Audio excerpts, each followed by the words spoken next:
Hello, my name's Greg Milner and I'm going to show how to make a very simple spring posy bowl. So I've got this on a stand that actually rotates. I've got some Max Life Oasis, which is biodegradable, and that's basically 2/3 of a brick. That's inserted in and wedged. You can take off those corners if you want to. And I'm going to use some spring daffodils. So to wire those so the head sits up, I'm going to insert into the hollow stem, but I'm going to allow it to come out, bypassing the seed box, using your index finger and middle finger, lift and insert, like that. But make sure the wire doesn't come right through into the head. So that daffodil is now ready to use. That's the front and that's the back. So I've got some Aurelia leaves. I'm just going to do those as a skirt, just going around the edge of this nice textured container. Look at the numbers that you've got. Now I've only got 4 of these, so therefore I've got to space them so that we don't end up with an inconsistency of too many on one side and not enough on the other. So we've spaced those out. They're sitting out basically quite nicely like hands. Now that one has a curved stem and it's just broken through the surface area of the foam, which we don't want. There's a little bit of box, and the box is quite attractive, so we might just put in between some of the box there,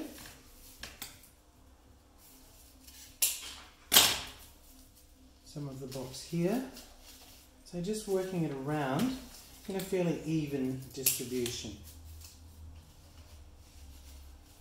Through here. Now it can be under or over the leaf.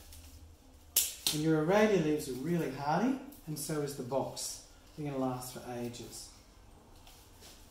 We can also build in if we wanted to just come in a little way. However, I'm not going to build in too far because the daffodils, we're better off to keep the foam as clear as we possibly can. So in perimeter, we'll start working with the daffodils. Now if you have any trouble getting these are all wired, so these are pre-wired. If you have any trouble getting these into the foam, then I'm actually going to recommend that you use a skewer, such as a Shazlik skewer, and make a hole in the foam first. So we're working those, and we're just coming around the perimeter. Again, you can be slightly over the leaf, or you can be just slightly under the Aurelia leaves. And we're spacing these around the perimeter. When you insert, hold it low at the base, and the reason for that is that you're able to control, you're able to manoeuvre that. There's a little bit of wire that's just come through a little bit more than I would want, and I'm just going to cut that off. Hopefully. Yep, there it goes there. So we'll take that off.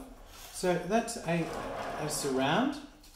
This one perhaps just needs a slight angle, and that's the beauty of the wire coming through there. Now we've got some carnations, and we might just put those as a little circular layer, just working through. Now you do have a node with carnations. That's this section here as the leaves branch out. Always cut just below a node, and your flower will drink much more solidly. Now that was an awkward bent stem, and I've actually wired and put a little bit of tape to hold that, so that we've straightened the stem up.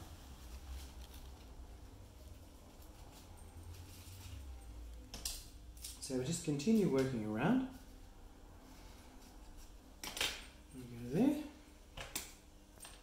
So this one's fairly formal in its placement, but it gives you parameters of where you're going in your spacing of your flowers, where they need to be and why. So we're going to head up with the next layer of the daffodils. So we're going to keep this one relatively low as we move. So that's our next layer coming through. So again, working it around into a circle. Real touch of springtime here.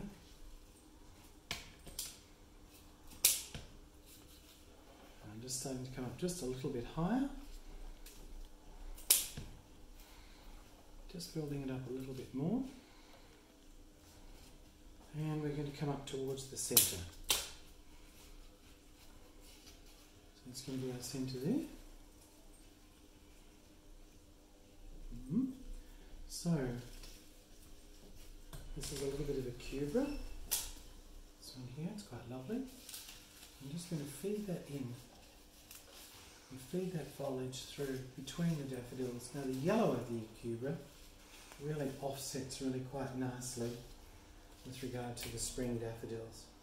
So this is another one here. I'm going to put on this side. That sits in quite nicely.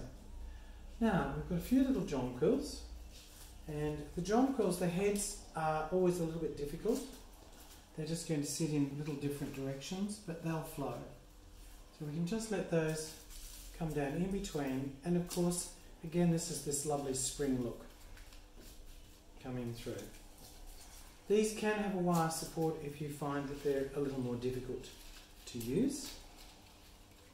But these are going into the foam quite nicely. Just coming around. Now this could be taller. It really comes down to where it's going to go.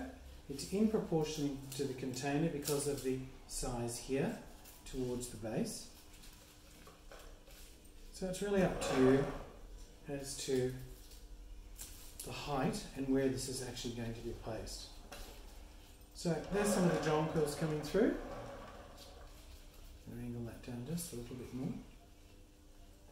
And we've got some very, very pretty little daisies. We're going to put a few of those in. Just again, that garden look. Now, some people would go with marguerites that they're actually going to smell. They do as they age. So sometimes it's beauty over smell. These ones, of course, are very small, so their perfume as such is minimal. But it becomes a matter of personal taste, something to be aware of. But they're a very pretty little garden flower. And they're making this look more garden-fied, which can suit some environments better. So working your way around, we're just conscious of working around in this lovely circular movement coming through.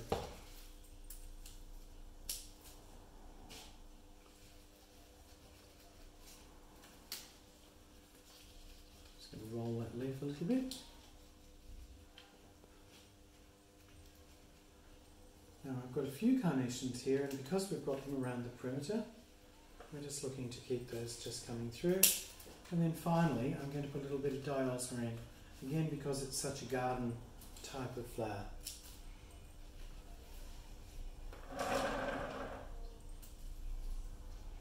To end with the carnations. Again, hold these stems quite close to the foam so that you can feel them going into the foam, that they're nice and firm, so they're getting good water source. And in actual fact, if we were doing this in the hand, we could have a very, very similar look, and the placements would also be pretty much like we've got here. Let's